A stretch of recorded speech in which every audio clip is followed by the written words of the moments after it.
Killed. I would just like to take this opportunity to thank the London Firefighters Pipe Band.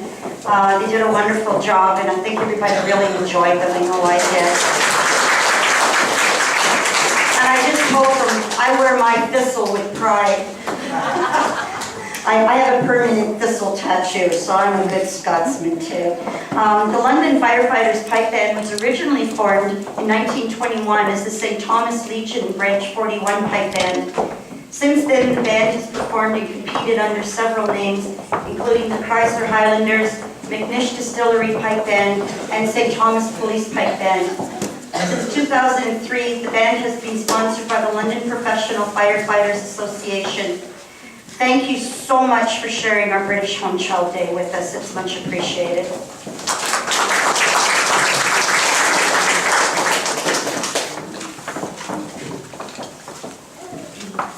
My name is Glennis Smith-Walton, and I'm the proud descendant of a British Home Child. My grandfather, Frederick Smith, came to Canada in 1907 with the Barnardo Party. He was 12 years old. I was lucky enough to be able to know my grandfather. A lot of people didn't realize that they had home children in their family until the people were long gone. But I was lucky enough to know my grandfather, and he actually lived to see grandchildren and to see my daughter born. So he died as a great-grandfather. So it was kind of nice. But again, we didn't talk about it. It was taboo. And this is why we're here now, because we want to be able to open up and talk about our ancestors and just let them know that we're thinking about them, and that even though their life was hard, we still love them very much. British Home Child Day was actually declared for September 28, 2011 by MPP Jim Brownell, who happens to be in my riding in Cornwall, South North Stormont, Dundas, Glengarry area. His grandmother was a British Home Child, and she was, I believe, 9 years old, and she arrived in Canada on September 28. It took a lot of readings in provincial parliament, but it finally got through, and that's why we celebrate this time of the year. And again, there's groups popped up all over the place, and it's just so wonderful to see that we are honoring these descendants of ours. At this time, I would like to introduce your Mayor, Matt Brown. Matt sounds like me, wears many hats. Committed to community service, has been a volunteer for the past 20 years, past president of Child Reach, co-chair of Hyde Park Lions Club, and the Northwest Optimist Santa Claus Parade, and steering committee member with the Walk a Mile in Her Shoes fundraising event for Women's Community House, and is a member of the Hyde Park Lions and Optimist Club. One of Matt's greatest sources of pride was his work in the London Strengthening Neighborhoods Resident Task Force. Matt's work as part of his citizen-led initiative was a key motivator behind his bid for council in 2010. Mr. Brown. Thank you.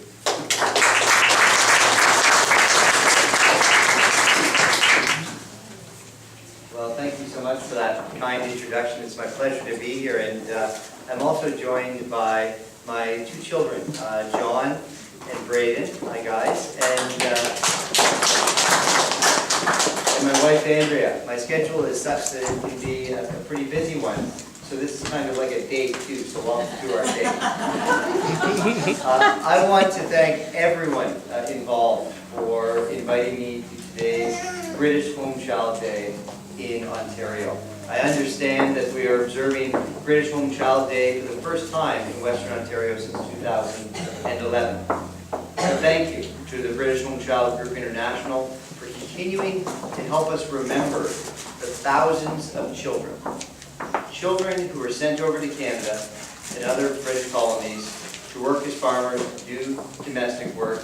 Today we remember this period of our history, this difficult period of our history. And I thank George, who's here with us today, who visited me in my office to talk to me about that experience, to talk to me about, and to share with me very personal stories about how difficult this was for him.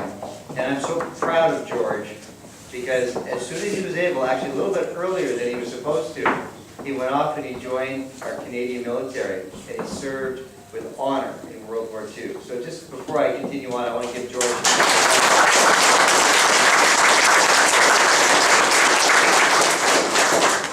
George, you really are truly an inspiration to many, and you have served our country so well. My grandfather served in the Queen's Own Rifles, and I've shared that story with you, and even at a young age, he taught me that you thank veterans every opportunity that you have. And so George, on behalf of the City of London, City Council, and myself, thank you for your service.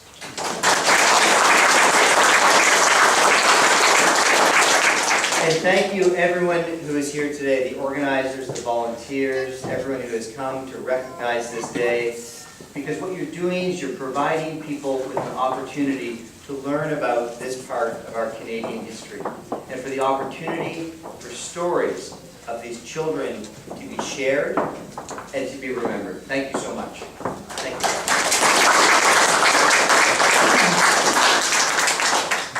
Thank you. And my grandfather was in the Queen's Own Rifles too, so small world.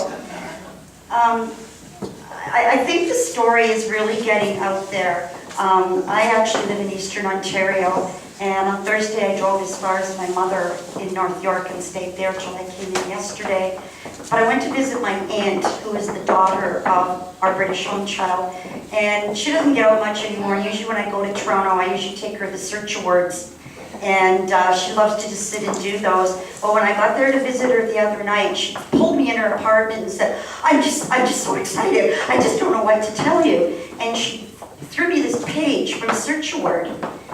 And it's about, it says, since 1919, Canada has officially designated events of national historic significance. These events are notable for developing the physical and cultural landscape of Canada, or for exemplifying a significant Canadian role in world events. To date, 417 events have been commemorated. She put a great big star on the top of it, and on the bottom, one of the words is home children. So there you go, we are being recognized.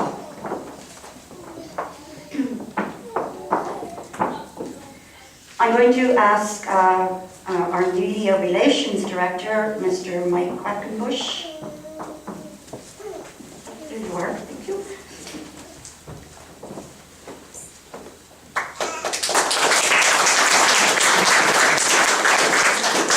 Good afternoon, everyone. So today, there we go, that's better. Today I bring to you a personal message from the Premier of Ontario, Kathleen Wynne, who unfortunately couldn't be with us here today, although she did kind of pass on her well wishes and this wonderful message from her. So on behalf of the Government of Ontario, I'm pleased to extend a warm greetings to everyone attending the British Home Child Group International's historical celebration of British home children at London's Fanshawe Pioneer Village. Between 1869 and 1948, more than 100,000 orphaned and abandoned British children were sent to Canada to work as indentured workers and domestic help. Most of these boys and girls, between 6 months to 18 years of age, settled on farms in and around Toronto. They are known as British home children. Tremendously, adversity, poverty, and hardship marked their young lives. Showing admirable resilience and determination, many of these boys and girls established their roots in this province and went on to lead productive lives as adults, helping shape Ontario's history and its economy and its social fabric. 4 years ago, Ontario declared September the 28th as British Home Child Day in Ontario, a day to recognize and honor the British children and their immeasurable contributions to our society. I commend the British Home Child Group International, Fanshawe Pioneer Village, and the generous sponsors and supporters of the London Heritage Council, the London Arts Council, for supporting this event, which commemorates the ancestors of 1 in 10 Canadians. Please accept my best wishes for an engaging and memorable weekend. Kathleen Wynne.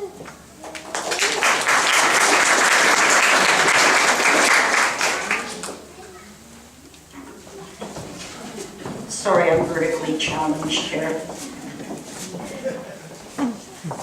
You heard the mayor talk about George Beardshaw. George Beardshaw is a Barnardo boy, a home boy, whatever they used to call them back then. He arrived in Canada in 1938, and he was sent from Britain to a town called Little Britain. It's near Lindsay, to work on a farm. He actually came over on a ship called the Empress of Australia, and just a few months later, the King and Queen actually arrived in Canada on that same ship. So he was a very lucky young boy to be able to be on such a wonderful ship. And we're going to invite Mr. Beardshaw to the podium now just to say a few words to you.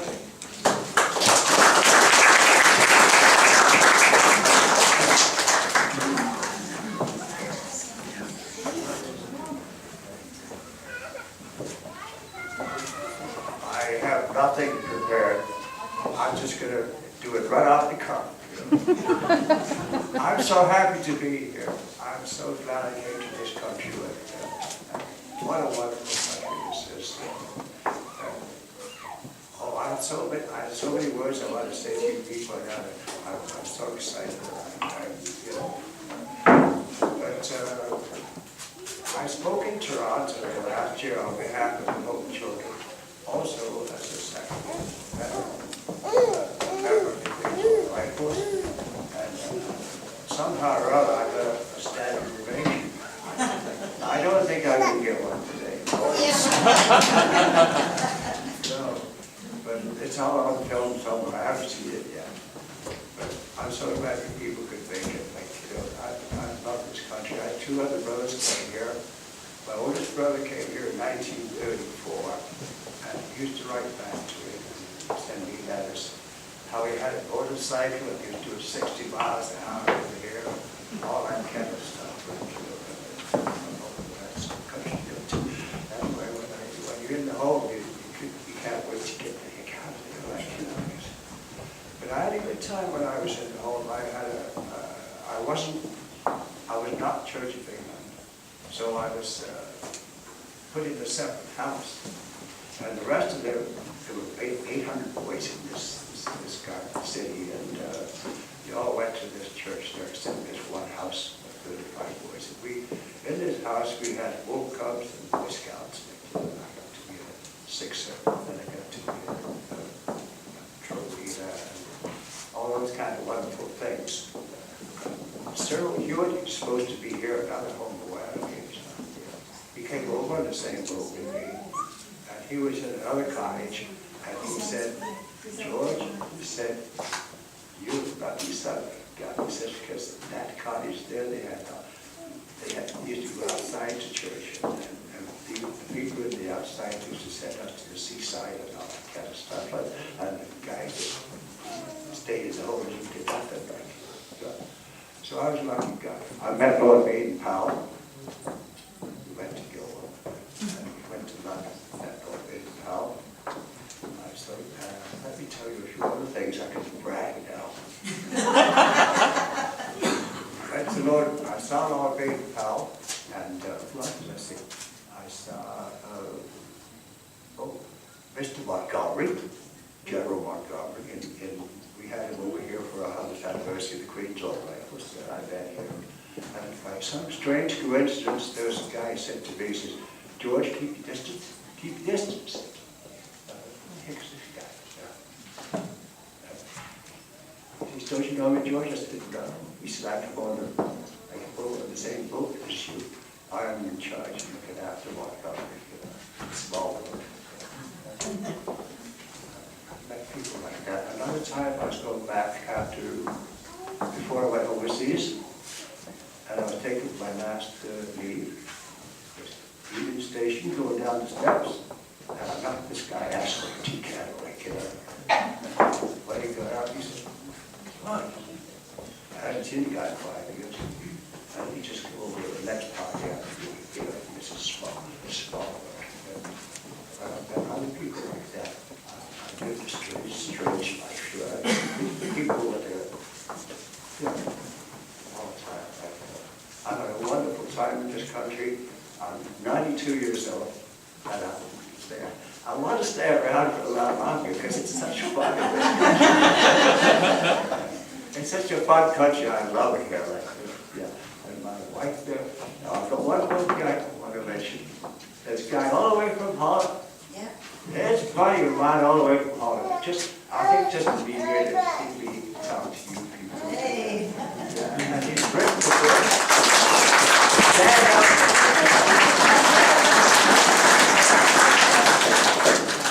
He has written a book on Canadians in the war, Second World War. And he's an outstanding guy. And I wrote about the second page. So what is he on? Good looking guy in a book. Read his book. Yeah. I love the guy. Too bad he can't stay long. What else am I going to say? Mr. Brown, what can I say then? Can I say something else more? Go for it. Judy. Tell me, you know me better than anybody. What are you going to say, Tommy? How I'm going to talk to Britain. Little Britain. Yeah. Oh, I know. Yeah, that's nice. 14 hours boys and 3 girls. They were in the home in Toronto. That's where they sent me from, here, there, and all over. So they had all these Mr. Farmers that wanted boys, you know. And I don't know if you know this bit of it. And they had this Mr. I looked out. We can choose where we want to go. I've never heard of one places. So, R.R. was named Britain, Mr. and Mrs. William Penn. Well, what the hell? I came from Great Britain. I'm doing railroad.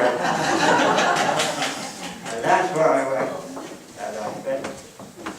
He was a president of Lindsay Fair at that time. I get to know all the important people here. That takes time.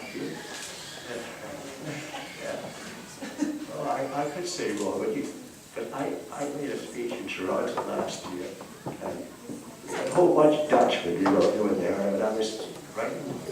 They had a book being printed, and they wanted me to, draw me like, you know, draw this book. I was the speaker there, and they were all sitting there waiting to eat their lunch. You know, there was 1,000 of them there.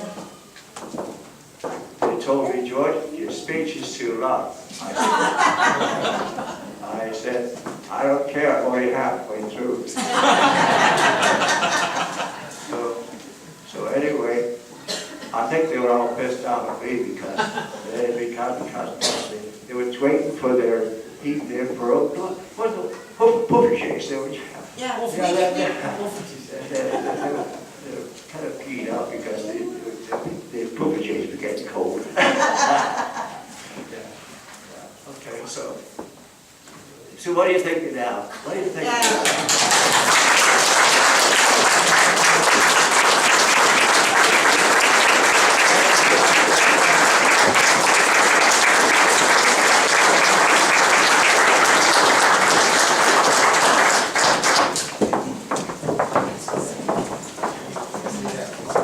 Thank you, George.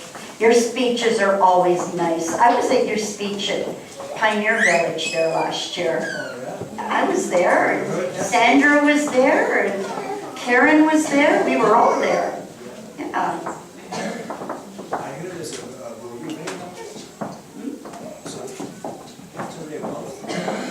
It was the 100th anniversary, or no, it was, yeah. I was sitting next to Don Cherry. You were sitting next to Don Cherry, that's right. We put him next to Don Cherry because we knew he knew important people. So we decided here, there was no question. He sat beside Mr. Don Cherry. The problem was, though, Mr. Don Cherry, I think, outdressed you that day. We are waiting for another British home child, Cyril Hewitt.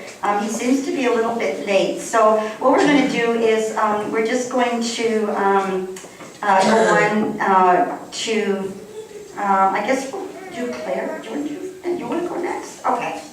We're going to go on to Sandra Joyce. Sandra is the author of 3 books based on British home child father Robert, her uncle Thomas, and her aunt Emma. The Street Arab was launched at the first British Home Child Day in Ontario on September 28, 2011, and that was actually on my turf in Upper Kennett Village in Morrisburg. And her second book, Belonging, was launched in 2014.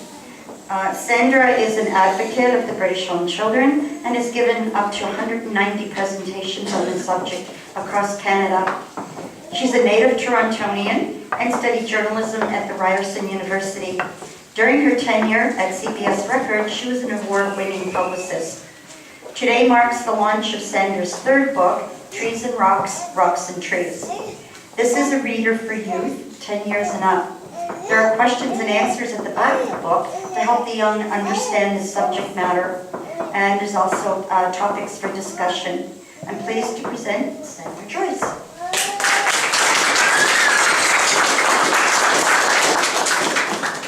Thanks very much for coming out today. It's really nice to see so many happy, smiling faces. And the sun is shining, which is a bonus.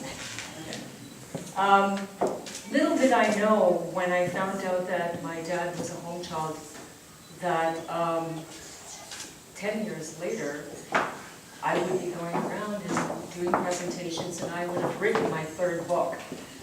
I found out about my dad on a trip to Pier 21 in Halifax, and just by chance went on the tour, and then at the end of the tour they have a research room, and I went into the research room and typed my dad's name in, knowing that he had gone through there as part of the Canadian, Royal Canadian Army Medical Corps.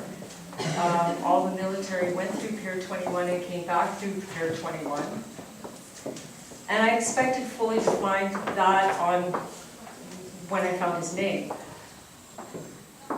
The researcher got excited and he said, well, your father was one of the first, on one of the first ships that actually came through Pier 21. And I thought, that doesn't match the time frame that I'm thinking about. So he said, would you like to see a copy of the passenger list? Of course, I wanted to see it. He brought it out, and it was 1925, and there were a whole list of children on this passenger list altogether, destined for farm work, destined for Brockville, Ontario. So that piqued my interest. There has to be a story behind this, I thought. I'm a journalist by nature, and I studied journalism at Ryerson University in Toronto. So I thought, I really need to do something about this, because here I am finding out that I'm the daughter of a British home child, and I have no idea what it is, and it's a huge part of our Canadian history. So I decided that I was going to do even more research and write a book about it. That was my first book, The Street Arab. Well, after a few years, many people read it and they said, what about what happened to Robbie, the character, the main character, who's my dad? And so I decided I needed to write a story about his adult life called Belonging, because he never felt that he belonged. The third book is written with children in mind, 10 years and up. And we really want to get it into the schools, and with that in mind, as Glenna mentioned, it has questions and answers at the back, and also topics for discussion. And these questions were things that I picked up on when I was doing presentation for some of the schools that I've done. So I'd like to read you a little bit about what's in the book, and it's called Trees and Rocks, Rocks and Trees. Now, why did I call it that? And can you bring up in your mind this imagery? Trees and rocks, rocks and trees. It sounds rather forlorn, doesn't it? Empty, vast. And I found this quote that I included in the book from the curator of Pier 21, strangely enough. He's talking about the colonist car, which is the car that took these home children and other immigrants from Halifax throughout Canada. These colonist trains were also important because they were immigrants' first exposure to the immensity of the Canadian landscape that they would see through the windows. We have all kinds of oral history interviews that talk about how shocked people were about how big Canada was. All those trees and rocks, many immigrants wondering if they had made the right choice. And this is Dan Conlon speaking, the curator of Pier 21.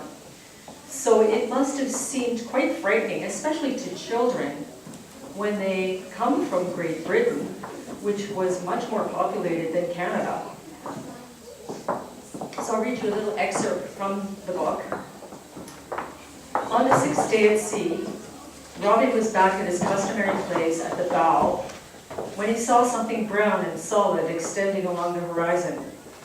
It stretched as far north and as far south as he could make out. It was land. It was finally Canada.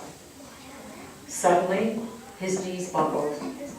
He let himself slide down the side of the ship until he sat on the deck, legs crossed underneath him. He cradled his head in his hands and found himself near tears. I never should have left Scotland.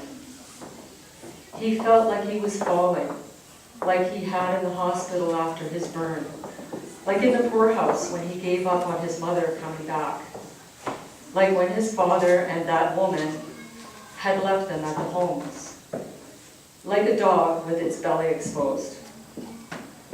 Out of the blue, he thought of his sister, imagining her as he had last seen her. He hoped that she had found someone she could trust. When he had enough money, he would find her and send for her. Deep down inside, he knew that was not really likely. Land! He heard an excited voice cry, and he got up to get out of the way of the rush of people hurrying toward the bow to observe the very thin brown line that he'd spotted a few minutes ago. Everyone stared at it expectantly, but after a while, it didn't seem to be getting any closer. The biting wind at the bow drove most people back inside. In a matter of hours, the atmosphere on the steamship had become all stirred up. There were a lot more people on deck than had been all week, between the whale sightings and the end of the journey approaching.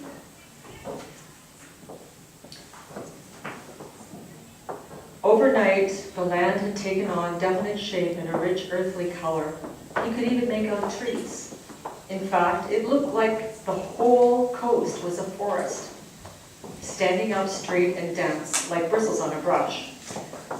It was bitingly cold on deck. He pulled his arms in through his sleeves and stuck his hands under his armpits for warmth. He hugged his body, thinking it was supposed to get warmer near the shore, not colder. The only person on deck, the English sailor, came towards him with binoculars. "Good morning. Would you like to have a gander with these?" "Bring them back when they're finished." He passed them to Robbie. Robbie trained the binoculars on the shore, but all he could make out were trees and rocks. No sign of lumberjacks, or cowboys and Indians, or teepees, or anything else. And that's the last part I would like to read, but it just shows you when he arrived, and then there's another part later on when he's traveling on the train, that he was it made him feel very lonely to see the landscape. And I can imagine when you think about the children, 8 years old, and seeing that for the first time, and being away from home and their home country, how they must have felt. So this becomes a passion, I think, for people who are telling this story, because it is such a large part of Canadian history. It's something that not only the 1 in 10 descendants of home children need to know, but it's something that all Canadians need to know. It's a very important part, and I think that Canada, the foundations of Canada, were built on the backs of these children. Thank you very much.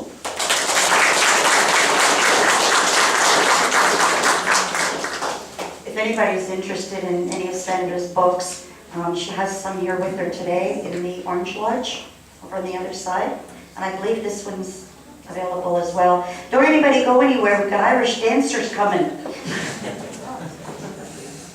Can hear them upstairs practicing.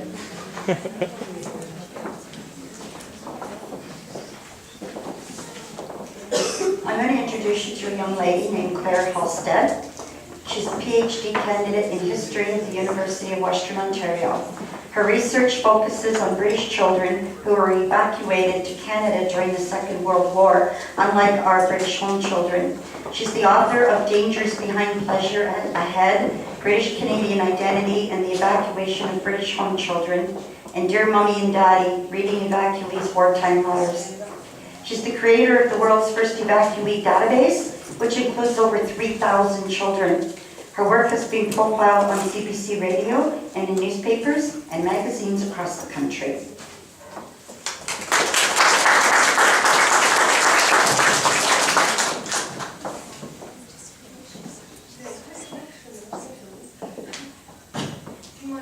Oh, no. Well, thank you so much for having me today and coming out. Unfortunately, I don't have George's gift of the gab, so I won't be going off the cuff today. I'll be going very much on the paper. So, on the 11th of July, 1940, Marie Williamson sat down in her Toronto home to write a letter which would forever change the lives of two families. Already raising two small children of her own, Marie wrote to Margaret Sharp, her cousin in England, with an offer to care for Margaret's 3 sons for the duration of the war. Her letter heralded the gravely changing circumstances of the war. Despite the widespread belief that British cities would be immediately bombed upon the outbreak of war, what actually came were a few months of relative calm, a period which we now know as the Phony War. The invasion of France in the spring of 1940, however, suggested that an invasion of Britain could be next. This heightened anxiety was transposed onto Britain's children as they, most at risk of both physical and psychological trauma, needed to be removed from harm's way.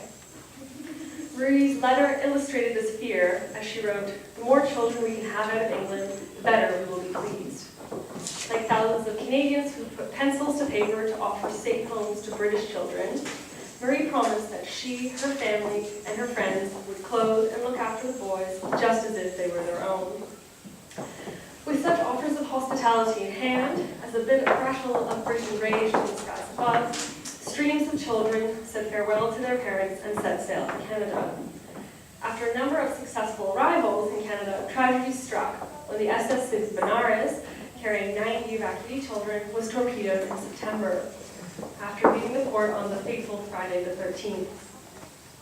Cast as a national loss of innocent souls, overseas evacuation was indefinitely postponed. Just to let you know, past Thursday, September 17th, was the 75th anniversary of that tragedy.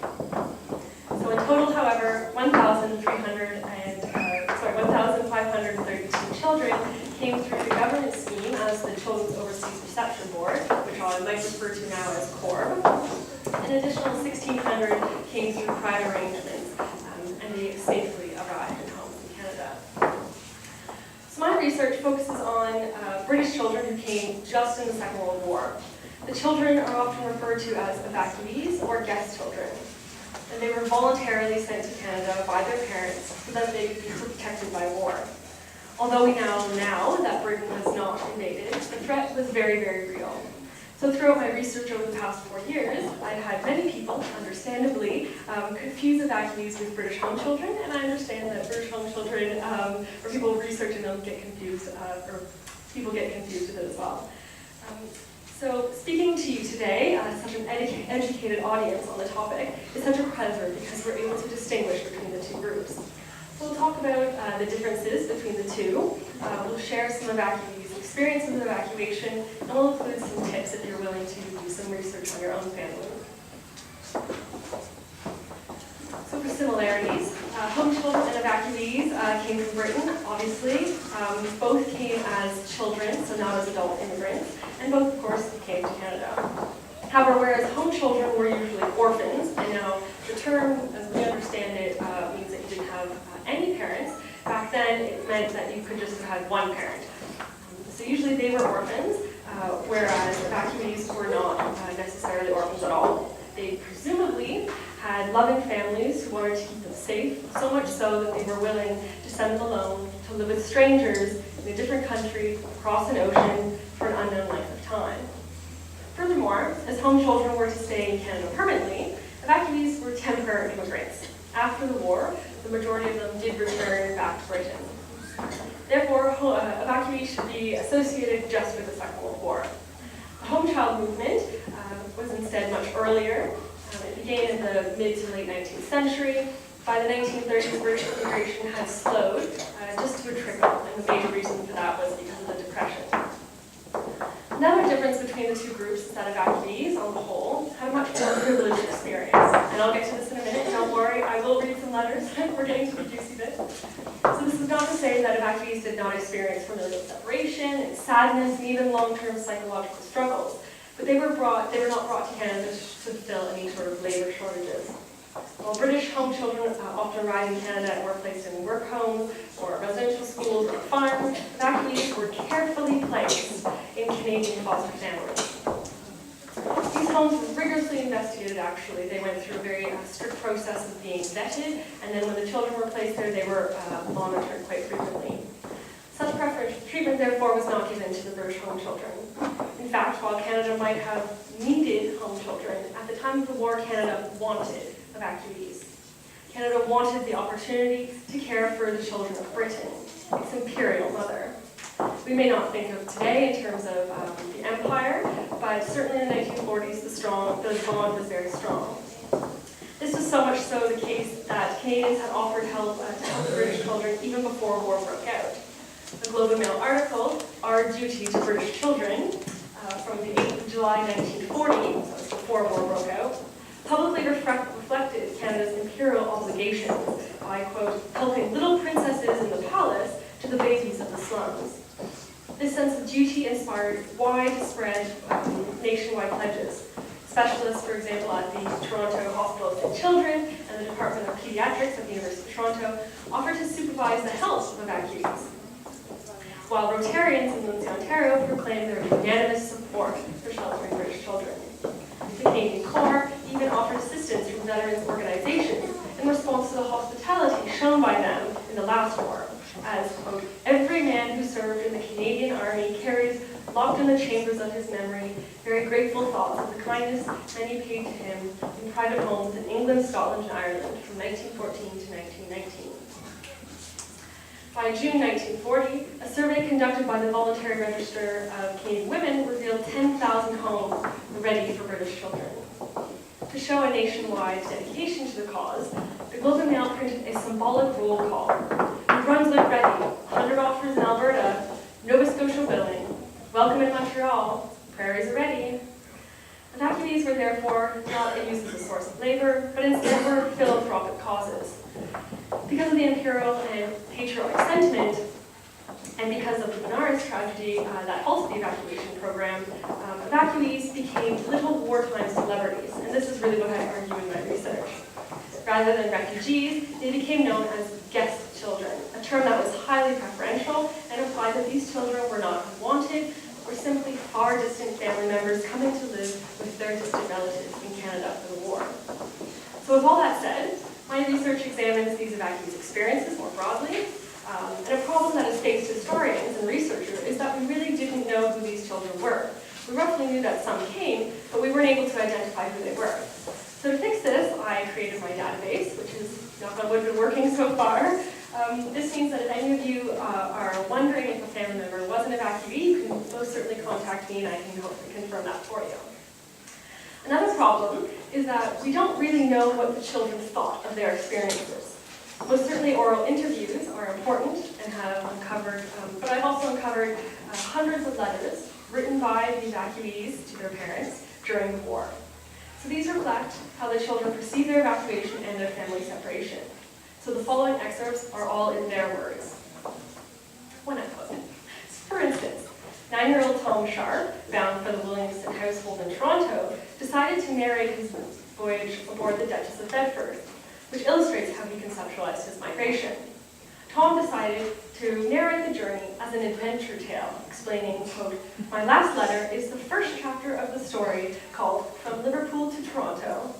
Tom revealed that the journey had already discombobulated his internal clock, as he got up the first morning thinking it was 8, when it was really only 6. It suggested that the quality of the ship lay in the fact that, quote, the third-class lounge was good for playing games. In his final chapter, Tom recorded the strange sensation once the boat set sail, narrating, quote, I went outside while I was playing, and I was going up the stairs. I felt very giddy, and at the moment, I almost was struck to the ground, and at another moment, I fell up the stairs. The first ship carrying Corps evacuees left on July 21st, 1940, aboard the Anselm, and many more followed. Maureen Burke, with her 2 sisters, were aboard. Because they were 3 siblings, they were in fact given their own cabin, but this meant that they felt left out of the fun of the dormitory. Having a menu and a choice of food for meals whilst on board was a unique treat for 7-year-old Maureen, so much so that she actually kept it. The Vice Admiral and commander of the convoy even signed the menu as a keepsake for Maureen. I must mention that Maureen and her sisters actually came to London, Ontario to live with their aunt, and Maureen still lives in London. She was here yesterday, and she's also represented by her daughter-in-law, so that's quite exciting. Now, evacuees were supervised by escorts, but there was still plenty of time to get into mischief. So escorts wore armbands, such as these ones here. This is authentic. You can see it says Corps quite boldly. And here's a photo of the woman wearing it, Miss Rivers. And her daughter actually still lives in London, Ontario, and she gave me this armband. So another London connection. Back to the mischief. So 15-year-old evacuee Philomena was one of 28 children from Cambridge, England, with only 2 accompanying adults in the group. She wrote about how class distinction meant that they weren't actually able to enter the first or second class on the top deck, even though they were technically permitted there. She explained that this meant, quote, to get there or back, we always had to run the gauntlet of stewards intent on preventing us from trespassing. Other fun was had when she wrote, we always used to collect used matchsticks and drop them on the hats of the officers taking in the air on the decks below, likewise unappreciated. Philomena was put in charge of some younger children, including 3-year-old Fabian Peace, who provided a distraction, according to her, as she explained, quote, on one occasion, he locked himself into the stall of the woman's lavatory. He needed someone to help him with his buttons, and a few older boys in the group were rarely on hand, so he was used to going to the ladies' loo. Most small children would have panicked and screamed, but Fabian sat on the floor and sang to us. We couldn't get him out under the door because the gap was too small, but there was a bigger gap at the top. So we took one of the 8-year-old redhead twins and lowered her over the door. She was a bit upset about the experience, but Fabian not so much. And on another occasion, we lost him for hours. The Tana was making announcements about a missing child, and he was finally found lying on the carpet in the first-class lounge, surrounded by a group of portly gentlemen in armchairs, whom he was singing. He liked to sing, and evidently they liked to hear him. John McNabb, traveling from Glasgow with his sister, also made sure to have fun aboard the SS Mineo. Their mother had sewn their birth certificates and other papers into the lining of his sister's coat. And of course, being nosy, Emily apparently unpicked the stitching and decided to put them out the porthole. And this actually meant that she used the wrong middle name for her whole life, apparently, according to John. So, of course, the week-long journey was not always fun and games. Many suffered from seasickness, homesickness, and boredom. Crossing the Atlantic in wartime came with added dangers of torpedoing. Lifeboat drills, cannon fire, and submarine spotting also became part of the daily routine aboard. Student evacuees arrived in either Montreal or Halifax, disembarked or put on trains, colonist trains actually, so thank you Sandra for getting that one in for me, and they were then put off to wherever destination they had been assigned to. Many of them endured lengthy and uncomfortable journeys, some from the Atlantic Ocean all the way to the Pacific Ocean. At the port, the Canadian Red Cross tried to greet each evacuee with a special package for their train journey. Each contained a cake of soap, a towel, a face flannel, a book, toys, and some sort of handiwork, which was generally needlework for the females, and drawing or tracing for the boys. Evacuees then sighted the first glimpses of the broad and varied landscape, forest hills, plains, and lakes. Differences between Britain and Canada were starkly apparent from the first moments the children stepped foot on Canadian soil. One boy explained to his brother, "See all the lights, Billy?" That, of course, was reference to the fact that Britain was in blackout at this point. Children were then sent to provincial distribution centres, of which the University of Toronto's Hart House was one. After a 2-week period of acclimatization, which included health checks and more vaccinations, evacuees were sent on to their foster families. Over the next 4 to 5 years, evacuees in cities and towns across Canada settled into their new lives. This came with challenges, excitement, and plenty of new experiences. Soon after arrival, 8-year-old Patty Cave wrote to his parents, "I've got a very small but very cute," she's quotation marks, "mouth organ. It is the scale, only you have to blow in and then out and gives you the do-re. I like it. Everything is cute in Canada." Patty's use of quotation marks was really a gentle way of poking fun of the constant use of the term cute in Canada. And after reading this, I do notice that we tend to do that. So evacuees' accents, of course, identify them as being different. Maisie and Stanley Goat, who lived in New Brunswick, recall being asked on the street what time it was, just so people could hear our accent. At times, these differences were boldly identified. As Patty wrote, "There was arithmetic and geography. In Canada, geography is called natural science. Funny name. In England, written in bold, we have gears on the floor in the car, but in Canada, most of them are attached to the steering wheel. I think it is very funny, but the Canadians do not say that England still keeps the old way. I think so too, because all things are new in Canada." Patty was not the only one to write home about such differences. 13-year-old Bill Sharp shared his perceptions of his new environment. Bill's first letter home actually records his initial observations of downtown Toronto. He wrote, "It has many fine buildings, etc., is well laid out, but lacks something which English towns possess. It is difficult to describe what that something is. Perhaps it is something to do with the lack of any definite plan. We talk about how badly designed our towns are, but they are much better than this. True, the place is all laid out on regular blocks, but the buildings are all higgledy-piggledy." In March 1941, 7-year-old Colin Cave wrote to his parents to explain Canadian seasons. "Dear Mummy and Daddy, I was out on my toboggan today. I am well. The snow will soon be gone. Then we will roller skate." Skiing, tobogganing, and even making snow forts became part of evacuees' lives. But summer was equally intriguing, particularly because of the Canadian tradition of going to the cottage or summer camp instead of the seaside. Tom Sharp, in fact, went to Pioneer Camp in Northern Ontario for 6 weeks each summer. And while at camp, Tom found it very important to learn how to swim, something he first found to be difficult.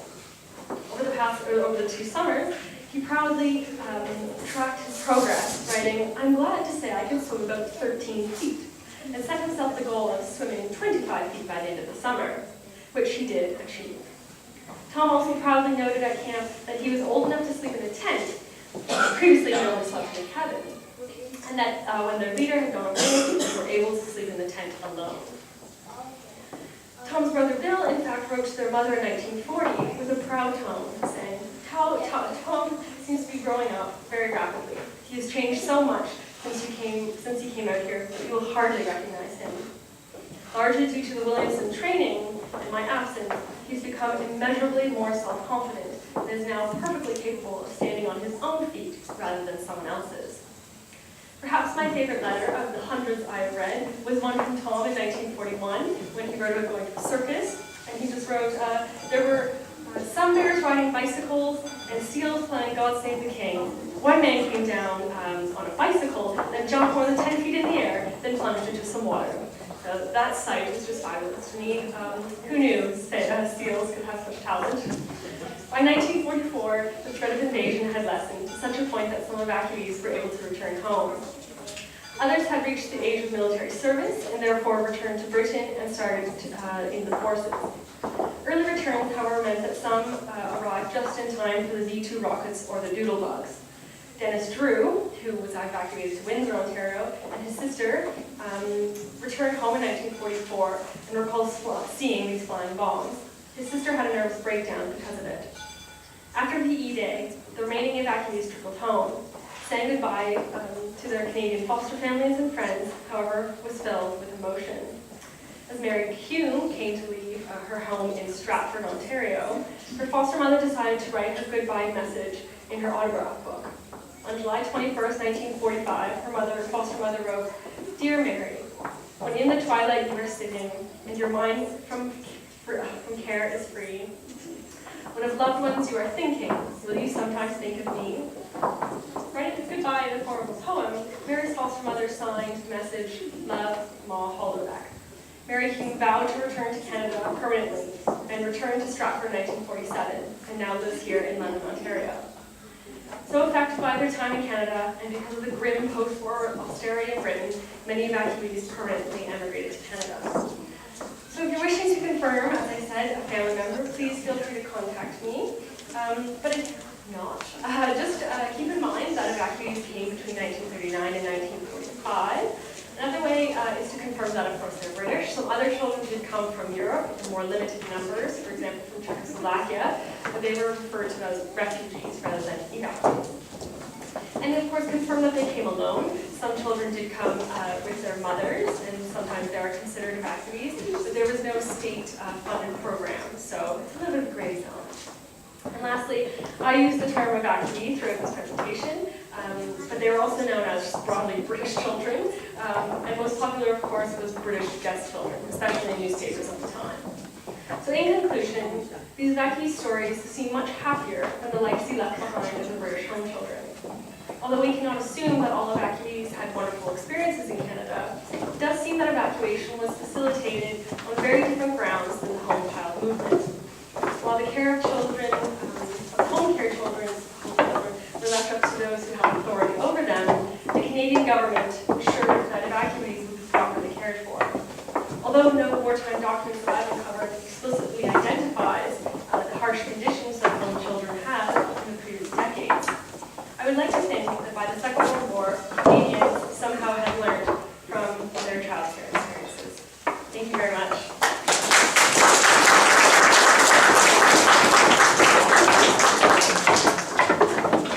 It's true, a lot of times when we talk about British home children, a lot of people say, oh, those are the children that were evacuated during the war. So we should have you in our back pocket when people do get confused.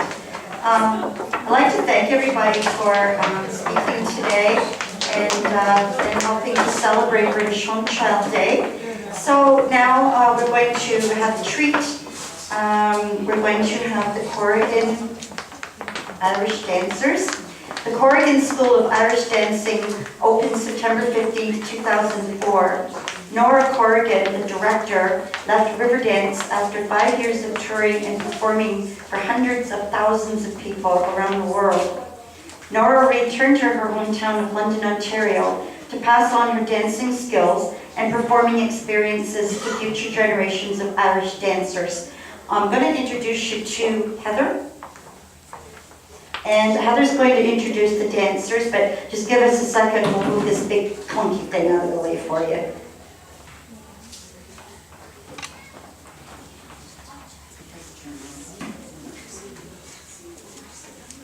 Oh, okay, yeah.